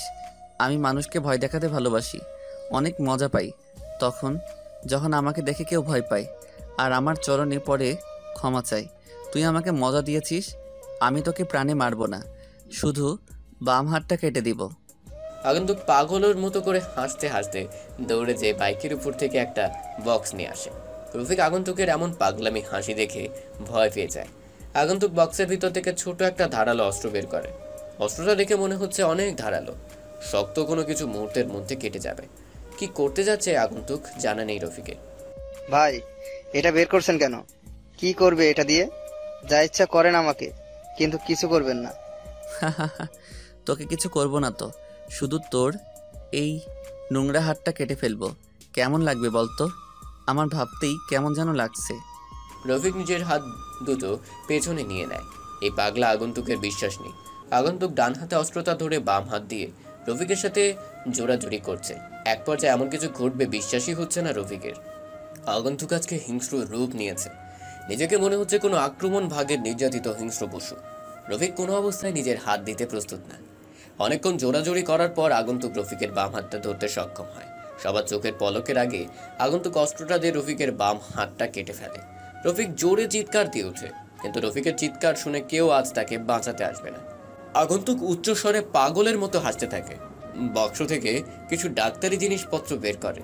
লম্বা সুই দিয়ে রফিকের কাঁটা হাতে সেলাই করতে থাকে। রফিক জোরে জোরে কান্না করছে। এমন ব্যথার চেয়ে মৃত্যু অনেক ভালো। আগন্তুক সেখানে আর দাঁড়ায় না, বক্সটা হাতে নিয়ে বাইকের কাছে যায়। সেলিম অজ্ঞান হয়ে নিচে পড়ে আছে। রফিক নিজের কাটা হাতের দিকে তাকাতেই ভয় পেয়ে যায়। কেমন ভয়ানক সাইকো টাইপের লোকটা। হাত কেটে ফেলার সময় নিজের বিবেক একটু বাধা দেয়নি। গুড়ি গুড়ি বৃষ্টি শুরু হয়ে গেছে। আজকে মনে হয় গ্রীষ্মের প্রথম বৃষ্টির রাত। আগন্তুক আর পিছনের দিকে তাকায় না। তাকালে হয়তো দেখতে পেত রফিকের অনাতঙ্ক চিৎকার। সকাল 9:30 নুসরাত কলেজের উদ্দেশ্যে রওনা দেয়। আজকে অনেক দেরি হয়ে গেছে মনে হয়। নুসরাত প্রতিদিন এই রাস্তা দিয়ে কলেজে যায় আর আসার সময় আসে। রাস্তার পাশে ছোট একটা বসতি, সেখানে অসহায় গরিব দুঃখী মানুষের বসবাস। এই জগতে ধনী ও গরিব নামের দুটো মানুষের শ্রেণী রয়েছে। ধনীরা গরিবের সাথে কোনো রকম আত্মীয়তা করতে চায় না। গরিবরা বড় নিষ্ঠুরতার শিকার, চাইলেও ভালো কিছুর আশা করতে পারে না। নুসরাতের বড় মামা একজন রাজনৈতিক নেতা। তিনি নেতা হওয়া সত্ত্বেও গরিবের প্রতি কোনো মায়া দয়া নেই। গরিবের হক নিজের কোষাগারে জমা করে। এই কারণে মূলত নুসরাত তার বড় মামাকে পছন্দ করে না। সমাজে এমন অনেকেই আছে যারা অন্যজনের হক মেরে খাচ্ছে। নুসরাত সবচেয়ে বেশি অপছন্দ করে এটা। কথাগুলো ভাবতে ভাবতে নুসরাত কলেজ ক্যাম্পাসে প্রবেশ করে। অন্যদিনের মতো আজকেও সবাই বসে বসে কৃষ্ণচূড়া গাছতলায় আড্ডা দিচ্ছে। নুসরাত যে এক পাশে বসে পড়ে। নুসরাতের ঔজ্জ্বল্যহীন চেহারা দেখে মিম বলে ওঠে, নুসরাত, কি হয়েছে? কিছুদিন যাবত লক্ষ্য করছি তুই কেমন যেন হয়ে গেছিস। আগের মতো আমাদের সাথে কথা বলিস না, আড্ডা দিচ্ছিস না, ব্যাপার কি? নুসরাত মিমের দিকে তাকায়। মেয়েটা নুসরাতের অনেক খেয়াল রাখে। ছোট থেকেই মিমের সাথে নুসরাতের বেড়ে ওঠা। নুসরাত মিমকে প্রত্যুত্তরে একটা উদাসীন মুচকি হাসি দিয়ে বলে, আমার আবার কি হবে, সবকিছু ঠিক আছে। আর এখন পড়াশোনা নিয়ে একটু বেশি ব্যস্ত, তাই তোদের সাথে আড্ডা দিতে পারি না। নুসরাত, কালকে যে রিয়ান স্যার ওনার কেবিনে তোকে ডেকেছে, কি বলছে উনি? নুসরাত এটারই ভয় পাচ্ছিল এতক্ষণ। অবশেষে জান্নাত জিজ্ঞেস করেই ফেলল গতকালের কথা। নুসরাত জানে ফ্রেন্ড সার্কেলের ভিতর জান্নাতে একমাত্র মেয়ে যে এমন প্রশ্ন করতে পারে। নুসরাত নিজের মুখটাকে একটু চওড়া করে বলতে থাকে, বেশি কিছু বলেনি স্যার, 2 দিন কেন কলেজে আসেনি এটাই শুধু জিজ্ঞেস করেছেন, আর আমার সম্পর্কে কিছু তথ্য। আমার বিশ্বাস হয় না। শুধু এই কথাগুলো জানার জন্য রিয়ান স্যার নিজের কেবিনে ডেকেছিল? তোর কি মনে হলো সেটা জেনে আমার কোনো লাভ নেই? আমি আমারটা নিজেই ভালো বুঝি। তুই তাহলে স্যারের রুমে এতক্ষণ কি করছিলি? আমি অনেকক্ষণ যাবৎ লক্ষ্য করছিলাম, প্রায় 30 মিনিট ধরে তুই স্যারের রুমে ছিলি। এতক্ষণ কি শুধু এই সকল কথাই বলাবলি করছিলি? নুসরাত জান্নাতের কথা শুনে বোকা হয়ে যায়। বিচক্ষণভাবে মেয়েটা প্রশ্নটা করে ফেলেছে। আচমকাই কাউকে এমন অবাক করা প্রশ্ন করে চিন্তায় ফেলে দিতে পারবে জান্নাত। নুসরাত এবার কি বলবে নিজেই শঙ্কায় আছে। কেন যে রিয়ান স্যার এতক্ষণ তার নিজের কেবিনে আটকে রেখেছিল, ভাবতেই স্যারের চুলগুলো টেনে ছিঁড়িয়ে ফেলতে মনে যাচ্ছে নুসরাতের। নুসরাত আমতা আমতা করে বলতে থাকে, তুই মনে হয় ভুল দেখেছিস। আমি এত সময় ধরে স্যারের কেবিনে কি করব? আমি আরো আগেই বেরিয়ে চলে এসেছি। তুই যে মিথ্যা কথা বলছিস এটা আমি বুঝে গেছি। অযথায় এত ঘুরিয়ে পেঁচিয়ে না বলে আমাদেরকে বলে দে সত্যি কথাটা। নুসরাত ঘেমে যাচ্ছে। এখন সত্যি কথা বলা ছাড়া আর কোনো উপায় নেই। কিন্তু সত্যি কথা বলতে গেলে সবাই কি কি ভাববে নুসরাতকে নিয়ে? যার যা ইচ্ছে তাই ভাবুক, এতে নুসরাতের কি? সে যখন কোনো ভুল ত্রুটি করেনি, তাহলে সত্যি বলতে সমস্যা কোথায়? নুসরাত মুখ ফুটে কিছু বলতে যাবে এর আগেই পাশে বসে থাকা নীল রঙের ড্রেস পরা ভীম বলে, জান্নাত, আমি ইদানিং লক্ষ্য করছি তুই নুসরাতের পিছনে খুব বাজেভাবে পড়ে আছিস। নুসরাত কখন কি করছে না করছে এটা নিয়ে তুই অনেক প্রশ্ন জিজ্ঞেস করিস তাকে। কেন? আমি কি নুসরাতকে কিছু জিজ্ঞাসা করতে পারি না? বান্ধবী হিসেবে এই দায়িত্বটা কি আমার নেই? জিজ্ঞেস করতে পারিস, কিন্তু একটা মেয়ে যখন বলছে তার কোনো সমস্যা নেই, তাহলে কেন তুই বারবার জিজ্ঞেস করে অন্যকে বিরক্ত করিস? দেখ মিম, আমি বুঝতে পারছি নুসরাতের কোনো সমস্যা, তাই আমি নুসরাতকে জিজ্ঞাসা করলাম মাত্র। সমস্যাটা কি? দুজনের মধ্যে তর্কাতর্কি শুরু হয়ে যায়। নুসরাত এগুলো আর দেখতে না পেরে জোরে চিৎকার দিয়ে বলে, থাম তোরা এবার। জান্নাত, তুই কি জানতে চাস? একটা মাত্র প্রশ্ন আমাকে করতে পারবি, আর আমি তোকে সেই প্রশ্নের উত্তর দিতে বাধ্য। যদি একটা ছাড়া অন্য কোনো ফালতু প্রশ্ন করিস তাহলে আমি কিন্তু উত্তর দিব না। এখন রাজি থাকলে প্রশ্ন করতে পারিস। জান্নাত কিছুক্ষণ ভেবে শয়তানি মার্কা একটা হাসি দিয়ে বলে, প্রশ্ন অবশ্য অনেকগুলো ছিল, কিন্তু তুই তো আবার সেইগুলোর উত্তর দিবি না, তাই আমি একটা প্রশ্ন বাছাই করেছি, আর সেটা হলো কালকে রিয়ান স্যারের কেবিনে এতক্ষণ কি করছিলি? নুসরাত বুঝতে পেরে গেছে এখন আর শত কথা বলেও জান্নাত বিশ্বাস করবে না, তবে সত্যি কথাটা বললে হয়তো বিশ্বাস করতে পারে। নুসরাত বলতে থাকে, রিয়ান স্যার আমাকে কালকে প্রপোজ করেছে। উপস্থিত বসে থাকা সবাই অবাক হয়ে চেয়ে আছে নুসরাতের দিকে, চোখ জোড়া রসগোল্লার মতো হয়ে গেছে। হয়তোবা বিশ্বাস করতে পারছে না রিয়ান স্যারের মতো একটা ছেলে নিজে নুসরাতকে প্রপোজ করেছে। এটা বিশ্বাস করার মতো যেখানে ছেলেদের কলেজের সব মেয়েদের ক্রাশ রিয়ান স্যার, সবার এমন অবাক হওয়া অবস্থা দেখে নুসরাত বলে, এমন করে চেয়ে থাকলে লাভ নেই, আমি সত্যিই বলছি রিয়ান স্যার আমাকে প্রপোজ করেছেন কালকে। নুসরাতের এমন কথাও এখন সবাইকে বিশ্বাস করতে হবে। জান্নাত একটু মেজাজ দেখি নুসরাতকে বলে, তুই এটা বললি আমরা সুরসুর করে বিশ্বাস করব? প্রথমে আমি নিজেই বিশ্বাস করতে পারছিলাম না, নিজেকে স্বপ্নের জগতের একজন মনে হচ্ছিল, কিন্তু হঠাৎই মনে হলো আমি দিনের বেলা কিসের স্বপ্ন দেখব। নিজেকে স্বাভাবিক করে দেখলাম রিয়ান স্যার আমার উত্তর শোনার জন্য অধীর আগ্রহ নিয়ে বসে আছে। কিন্তু এটা কি করে সম্ভব? রিয়ান স্যারের মতো এমন একটা হ্যান্ডসাম ছেলে যার জন্য কত কত মেয়ে পড়ে আছে, আর সে কিনা নুসরাতকে প্রপোজ করেছে। কেন, আমাকে প্রপোজ করেছে বলে কি তোর জ্বলছে? জ্বলবে কেন? আমি কি একবারও বলেছি রিয়ান স্যার তোকে প্রপোজ করেছে বলে আমার হিংসা হচ্ছে? তা বলিনি, কিন্তু তোর চেহারা দেখে মনে হচ্ছে তুই আমার প্রতি বেশ রেগে আছিস। রাখবো না কেন সেটা বল। আমাদের বান্ধবী নতুন প্রেম করবে আর আমরা সেটাই জানবো না? আমাদেরকে জানানোর প্রয়োজন মনে করলি না? আরে আমি কি বলছি রিয়ান স্যারের সাথে রিলেশনে জড়াবো? আমি বলে দিয়ে এসেছি বাসা থেকে এমন সম্পর্ক মেনে নেবে না। নুসরাত, তোর চেহারায় ফুটে উঠেছে রিয়ান স্যারের প্রতি ভালোবাসার প্রতীক। আমার মনে হয় তুই নিজেও স্যারকে ভালোবেসে ফেলেছিস। নুসরাত আর জান্নাত দুজনের মধ্যে বসে থাকা মিম এতক্ষণ তাদের বিরক্তকর কথাগুলো শুনছিল। বেশ খানিকক্ষণ পর মিম রেগে বলে, কি শুরু করেছিস তোরা দুজন? একটা বিষয় নিয়ে এত ঝামেলা করছিস কেন? আমি এটাই বুঝতে পারছি না। নুসরাতকে স্যার প্রপোজ করেছে, এখন নুসরাত স্যারকে রিজেক্ট করে দিয়েছে, শেষ এখানেই শেষ বিষয়টা। তা না করে এটা নিয়ে তোরা দুজন ঝামেলা বাঁধিয়েছিস। ঝামেলা কোথায় হচ্ছে? আমরা একটা সিরিয়াস বিষয় নিয়ে কথা বলছি, এটাকে ঝামেলা করা বলছিস কেন তুই? সিরিয়াস বিষয়টা যদি এমনই হতো তাহলে এত জোরে জোরে না বলে কোনো ফাঁকা জায়গায় বসে কথা বলতে পারতি। কলেজের সবাইকে এখানে এসে আমাদের কথা শুনছে, আমরা আমাদের মতো করে কথা বলছি। আমি এটা বুঝতে পারছি না, নুসরাত কার সাথে প্রেম করে বা না করে এটা নিয়ে তোর এত মাথা ব্যথা কেন? তুই যে সজীবের সাথে রিলেশনশিপে আছিস এটা নিয়ে কি আমরা কেউ কিছু বলেছি? নুসরাত জানে জান্নাত এখনো সিঙ্গেল, কিন্তু মিমের থেকে এখন শুনেছে জান্নাত সজীব নামের কোনো ছেলের সাথে রিলেশনশিপে জড়িয়ে আছে। নুসরাত জান্নাতকে উদ্দেশ্য করে বলে, জান্নাত, এটা কি সত্যি তুই সজীব নামের কোনো ছেলের সাথে প্রেম করিস? কেন, তুই জানিস না এটা? না, আমি কিভাবে জানবো? আমাকে তো জান্নাত এই ব্যাপারে তেমন কিছু বলেনি। নুসরাত, আমি আসলে তোকে বলতাম, কিন্তু হঠাৎই একদিন সজীব আমাকে প্রপোজ করে বসে, আর আমিও সজীবকে মনে মনে পছন্দ করতাম, তাই সজীবকে অ্যাকসেপ্ট করে ফেলেছি। এই কারণে আর বলা হয়ে ওঠেনি তোকে। সমস্যা নেই, আর এখন চল, সবাই ক্লাসের সময় হয়ে গেছে। দোতলা দক্ষিণ পাশের ক্লাসরুমটা নুসরাতের। সবাই গাছতলা থেকে উঠে দাঁড়ায় আর ক্লাসের দিকে অগ্রসর হয়। অঙ্কের টিচারগুলো খুব গম্ভীর আর রহস্যময় হয়ে থাকে। রিয়ান স্যার তাদের ব্যতিক্রম নয়, সে নিজেও বেশ গম্ভীর মুখ হয়ে ক্লাস করেন। তবে রিয়ান স্যার যতই গম্ভীর হয়ে থাকুক না কেন, ক্লাসের সবগুলো মেয়ে এক দৃষ্টিতে তাকিয়ে থাকে। নুসরাতের কেমন যেন লাগছে। রিয়ান স্যারের দিকে মেয়েরা তাকালে নুসরাতের এমন লাগে, কিন্তু কেন? এটা কি খানিকের ভালো লাগা নাকি ভালোবাসার মায়ার টানে? কোনটা হবে বুঝতে পারছে না নুসরাত। রিয়ান স্যার আজকের ক্লাসে একবারও নুসরাতের দিকে তাকায়নি। নুসরাত পুরো ক্লাসে লক্ষ্য করেছে বিষয়টা। নুসরাত ভাবতে থাকে হয়তো কালকে রিয়ান স্যারের দেওয়া প্রপোজাল রিজেক্ট করে দেওয়ায় এমন করছেন তিনি। কিন্তু এটা কিভাবে সম্ভব? একটা ছেলে একটা মেয়েকে সত্যি সত্যি ভালোবাসলে এত তাড়াতাড়ি করে কিভাবে ভুলে যেতে পারে? নুসরাত এগুলো ভাবছিল, তখনই পাশে বসে থাকা মিম তাকে আস্তে করে ধাক্কা দিয়ে বলতে থাকে, এই নুসরাত, কি হলো তোর? ক্লাস শেষ হয়ে গেছে তো, আর কতক্ষণ এভাবে নিশ্চুপ হয়ে বসে থাকবি? মিমের কথায় ধ্যান ভাঙে নুসরাতের। রিয়ান স্যারকে নিয়ে সে এতটাই ভাবছিল যে কখন স্যার ক্লাস করিয়ে চলে গেছে সেটা বুঝতেই পারেনি। এবার নুসরাত বলে, রিয়ান স্যার কখন চলে গেছে? তুই সারাদিন কি এত ভাবিস যার জন্য কিছুই খেয়াল করিস না? আমি নিজেও জানি না কি এত চিন্তা করি আমি? তোরা সবাই আমার জন্য অপেক্ষা করিস না। আমি একটু রিয়ান স্যারের কেবিনে যাব, তোরা চলে যা। নুসরাত আর কাউকে কিছু বলতে না দিয়ে দৌড়ে রিয়ান স্যারের কেবিনের দিকে যেতে থাকে। অনুমতি ছাড়াই নুসরাত রিয়ান স্যারের কেবিনে প্রবেশ করে। যে এমন কিছু দেখবে নুসরাত ভাবতেও পারেনি। নুসরাত রিয়ান স্যারের কেবিনে প্রবেশ করে।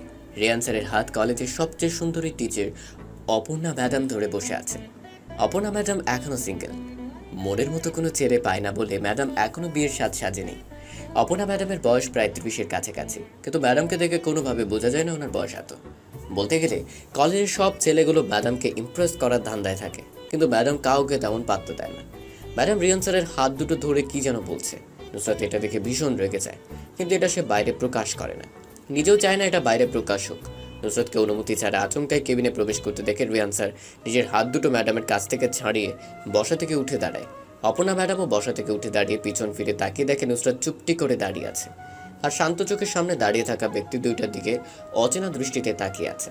অনুমতি ছাড়া রিয়ানের কেবিনে কেউ প্রবেশ করুক এটা সে কখনো পছন্দ করে না। এখন মাত্র ক্লাস করিয়ে কেবিনে এসে বসার সাথে সাথে অপর্ণা ম্যাডাম রিয়ানের কক্ষে প্রবেশ করে।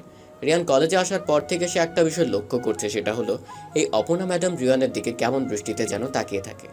রিয়ান অপর্ণা ম্যাডামের কাছ থেকে যতটা পারে দূরে দূরে থাকার চেষ্টা করে। এতক্ষণ ক্লাসে অঙ্ক করিয়ে রিয়ানের অবস্থা অনেকটা করুণ, তাই সে নিজের কেবিনে বসে বসে আরাম করছিল, কিন্তু সে আরাম করা আর তার ভাগ্য জুটল না। অপর্ণা ম্যাডাম এসেই হাত ধরে বলতে থাকে, রিয়ান স্যার বাসা থেকে আমাকে বিয়ের জন্য অনেক চাপ দিচ্ছে। আপনার বাসা থেকে আপনাকে বিয়ের চাপ দিতেই পারে, এটা আমাকে বলার কি আছে? আর এমনিতেই বিয়ের বয়স তো আপনার হয়ে গেছে। আপনি বিষয়টা বোঝার চেষ্টা করেন প্লিজ। আমার তো কোনো ছেলেই পছন্দ হয় না। এই পর্যন্ত বাবা মা আমাকে কত ছেলে দেখিয়েছেন, কিন্তু আমার কাউকে পছন্দ হয় না। এবার বাবা মা আমাকে বিয়ে দিয়েই ছাড়বে। কাউকে পছন্দ হয় না মানে কি? দেশে কি ছেলের অভাব পড়েছে নাকি? একটা ভালো ছেলে দেখে বিয়ে করে নেন। চোখের সামনে ভালো ছেলে রেখে দেশ ঘুরে ছেলে খুঁজতে হবে কেন আমার? আমি আমার জীবনসঙ্গী হিসেবে একজনকে পছন্দ করেছি। বাহ, বেশ ভালোই তো। তা আপনার সেই নম্র ভদ্র ভালো ছেলেটা কে কোথায় থাকে? আপনি কি আমার কথার ইঙ্গিতে কিছু বুঝতে পারছেন না? আপনার কথার ইঙ্গিতে কথা আমি বুঝে কি করব? আর তাছাড়াও আমি মানুষের চোখের ইশারা, মুখের কথার ইঙ্গিত কিছুই বুঝতে পারি না। তাহলে আমি আপনাকে বুঝিয়ে বলি। আমি আমার জীবন সঙ্গী হিসেবে আপনাকে চাই। আমার দেখা আজ পর্যন্ত আপনার মতো কাউকে পাইনি। আমি আজই গিয়ে বাবা মাকে বলতে চাই আপনার কথা। কি? আমি? এটা কি করে সম্ভব? আমি কখনো আপনার এমন প্রস্তাবে রাজি হব না। আপনি এখন আমার কেবিন থেকে যেতে পারেন। প্লিজ প্লিজ এমন কথা বলবেন না। আমি আমার জীবন সঙ্গী হিসেবে আপনার মতো এমন কাউকে এতদিন খুঁজছিলাম। আমি আজ সেটা পেয়েও তা হারিয়ে ফেলতে চাচ্ছি না। রিয়ান কিছু বলতে যাবে তখনই নুসরাত কেবিনের দরজা ঠেলে ভিতরে প্রবেশ করে। এটা দেখে রিয়ান অপর্ণা ম্যাডামের হাত ছেড়ে উঠে দাঁড়ায়। রিয়ান একটু রেগে নুসরাতকে উদ্দেশ্য করে বলে, নুসরাত, তোমাকে গতকালই যে বললাম কারো কেবিনে ঢুকতে হলে যে অনুমতি নিয়ে ঢুকতে হয়, সেটা কি ভুলে গেছো? হ্যাঁ বলো নুসরাত, তুমি এমন করে হঠাৎ রিয়ান স্যারের ক্যাবিনে ঢুকলে কেন? স্যারের পার্সোনাল কিছু থাকতে পারে তো নাকি? আপনি চুপ করেন প্লিজ, আমাকে বলতে দেন। কি হলো নুসরাত, আমার কথার উত্তর দাও। আমি কিন্তু এটা পছন্দ করি না। কাউকে কিছু জিজ্ঞেস করলে সে যদি উত্তর না দেয়। রিয়ানের এমন কড়া কথায় নুসরাত কিছুটা ভয় পেয়ে যায়। সামনে দাঁড়িয়ে থাকা দুইজনের কথায় নুসরাত অপমান বোধ করে। এবার নুসরাত মুখ খুলে বলতে থাকে, আসলে স্যার আমি বুঝতে পারিনি, আজকেও আমার সাথে এমন কিছু হয়ে যাবে। আমি দুঃখিত। তুমি এত বড় একটা মেয়ে, তারপরেও কি করে এমন ছোট ছোট বিষয়গুলো ভুল করে বসো? এখন তো আগের মতো ছোট না তুমি। স্যার পরবর্তী সময় এমন হবে না। এবার তুমি বলতে পারো কিসের জন্য আমার কেবিনে এসেছো? আসলে স্যার কথাটা পার্সোনাল, একাকে বললে ভালো হতো না? নুসরাতের কথা শুনে অপর্ণা ম্যাডাম রেগে যায়। একটা মেয়ে স্টুডেন্টের স্যারের সাথে কিসের পার্সোনাল কথা থাকতে পারে? পার্সোনাল কথা ম্যাডামের কাছে কেন বলা যাবে না? অপর্ণা ম্যাডাম নিজের রাগ কন্ট্রোল করতে না পেরে বলে, নুসরাত, রিয়ান স্যারের সাথে তোমার কি এমন পার্সোনাল কথা যা আমার সামনে বলা যাবে না? আর সবচেয়ে বড় কথা, তুমি একটা মেয়ে হয়ে স্যারের সাথে কি কথা থাকতে পারে তোমার? ম্যাডাম আসলে আপনি যা বুঝতেছেন তেমন কিছুই না। অন্য একটা বিষয় নিয়ে স্যারের সাথে কথা বলতে হবে আমার। আর সবচেয়ে বড় কথা, যে বিষয়টা নিয়ে কথা বলবো সেটা স্যারের উদ্দেশ্যে প্রয়োজনীয় কথা। এখন স্যার যদি অনুমতি দেয় তাহলে আমি এখন বলতে পারি। আমার ব্যাপারে? আচ্ছা, এখানে ম্যাডামের সামনে বলো, আমার কোনো সমস্যা নেই। এই তো রিয়ান স্যার অনুমতি দিয়েছেন। নুসরাত তুমি আবার বলো কি বলবে। নুসরাত রিয়ানের দিকে তাকিয়ে একটা হাসি দেয়। হয়তো রিয়ান এখনো বুঝতে পারেনি ব্যাপারটা। বোকার মতো করে বলে দিয়েছে নুসরাতকে। নুসরাত বলতে থাকে, স্যার আপনার আর আমার সম্পর্কে বাসায়। নুসরাত আর কিছু বলতে পারে না। রিয়ান তাড়াতাড়ি করে এসে নুসরাতের মুখ চেপে ধরে। হয়তো এবার রিয়ান বুঝতে পেরেছে তখন কেন নুসরাত পার্সোনালিভাবে কথা বলতে চেয়েছিল। অপর্ণা ম্যাডামের সামনে এই সমন্বয়ে কোনো কিছু বললে ম্যাডাম সন্দেহ করবে। নুসরাত নিজের হাত দিয়ে রিয়ানের কাছ থেকে ছুটে দূরে যে দাঁড়ায়।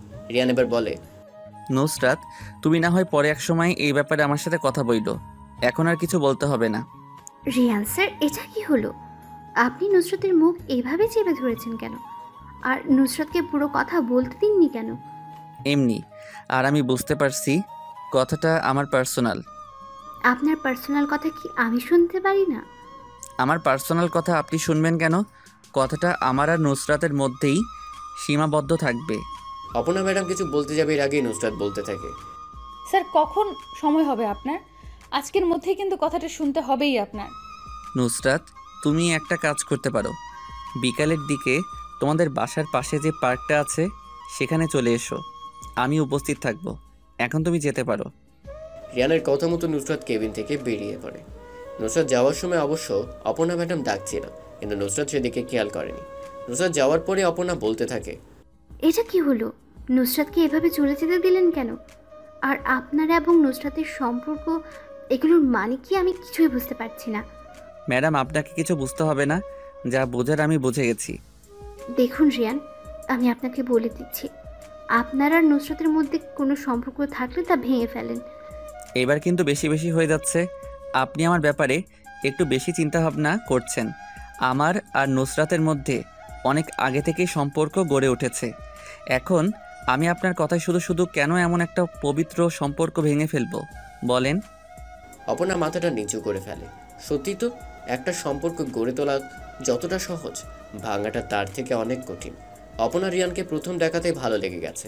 এখন সে ভালো লাগাটা অন্যরূপ ধারণ করেছে, কিন্তু মাঝপথে সেভাবে আটকে যাবে ভাবতে পারিনি অপর্ণা। সেই সময়টা তেমন কঠিন নয় যখন চোখ দিয়ে পানি পড়ে, কিন্তু ওই সময়টা খুব কঠিন যখন চোখের পানি লুকিয়ে রেখে হাসতে হয়। অপর্ণা ছোট করে একটা হাসি দেয়। সেই হাসিতে লেগে আছে কষ্ট আড়াল করা উজ্জ্বলহীন হাসি। বাস্তবতা এতই কঠিন যে কখনো কখনো বুকের ভেতর গড়ে তোলা বিন্দু বিন্দু ভালোবাসাও অসহায় হয়ে পড়ে, সঙ্গ দেয় না নিজের সাথে। রিয়া নিজেও কিছুটা বুঝতে পারছে অপর্ণার আড়াল করা হাসির মানে। প্রিয় মানুষটাকে কাছে না পাওয়ার বেদনা উপলব্ধি করতে হয়েছিল রিয়ানকে।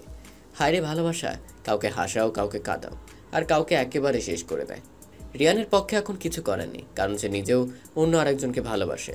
অপর্ণাকে গ্রহণ করে সেই ভালোবাসার মানুষকে কষ্ট দেওয়ার কোনো মানেই হয় না।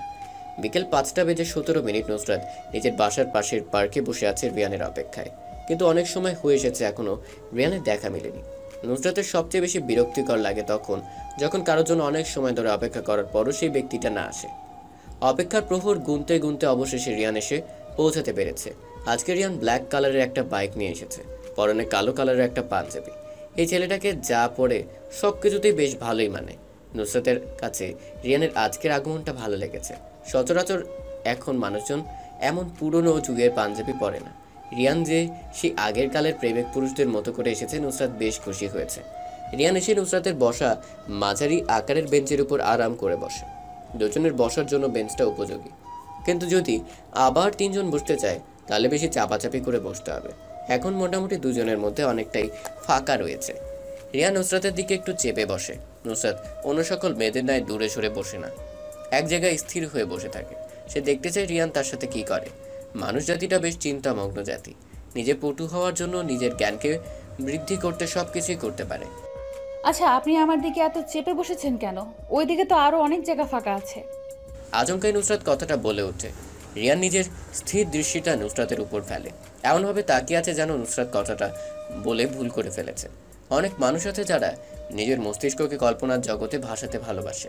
সেই ভাবনার সময় যদি কেউ জোরে ধাক্কা বা জোরে কথা বলে উঠে, তাহলে তার গভীর কল্পনার ধ্যান নিমিষেই ভেঙে যায়। রিয়ানেরও ঠিক এমন হয়েছে। নুসরাতের কথায় কেউ সায় না দিলে সে রেগে যায়। এখন রিয়ানও বোকার মতো করে তাকিয়ে আছে। নুসরাত কম করে রেগে বলে, আমি আপনাকে কি বলছি আপনি কি শুনতে পেয়েছেন? আর এইভাবে বোকার মতো করে চেয়ে থাকবেন না তো। আমার কেমন যেন লাগে।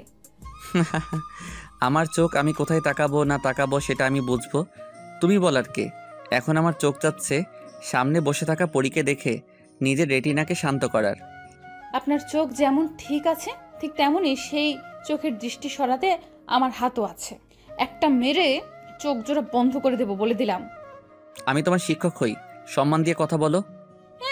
আসছে আমার শিক্ষক হিসেবে, যখন স্যার হয়ে ছাত্রীকে প্রপোজ করেছেন তখন এই কথা মনে ছিল না?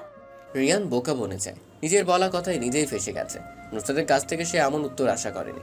রিয়ান ভাবছিল নুসরাত হয়তো কতটা শুনে চুপ হয়ে যাবে, কিন্তু রিয়ানকে অবাক করে দিয়ে নুসরাত খুব সুন্দর একটা জবাব দিয়ে দেয়। রিয়ান বলে, আচ্ছা বাদ দাও এগুলো, এখন এটা বলো যে আমার কেবিনে তখন যেটা বলতে চেয়েছিলে ওইটা কি ছিল? তখন তো সামনে অপর্ণা ম্যাডাম ছিল, তাই বলতে নিষেধ করেছিলাম। এখন আমাকে তাড়াতাড়ি করে বলো। এই সময় তো আমি ভালোই দেখেছি কেমন করে অপর্ণা ম্যাডামের হাত ধরে বসেছিলেন। আমি হঠাৎ করে রুমের ভেতরে ঢুকায় হাত ছেড়ে উঠে দাঁড়িয়েছিলেন। আমি যদি সঠিক সময় না যেতাম তাহলে কি হতো? আরে আমি ম্যাডামের হাত ধরিনি, ম্যাডাম নিজে এসে আমার হাত ধরেছিল। তুমি মনে হয় সেটা ভালো করে দেখোনি, তাই এখন এমন কথা বলছো। হয়েছে হয়েছে, আমাকে আর মিথ্যা কথা বলে নিজের কাঁধে পাপ কমায়েন না। আমি পুরোটাই ভালো করে দেখেছি। যা দেখেছো ভালো দেখেছো, এখন আমাকে সেই কথাটা বলো যেটার জন্য এখানে আসা। এত অস্থির হচ্ছেন কেন? তাড়াতাড়ি কোনো কিছু করা ভালো না, ধৈর্য ধরতে পারেন না? আমার এত ধৈর্য নেই, তুমি আমাকে তাড়াতাড়ি করেই বলো।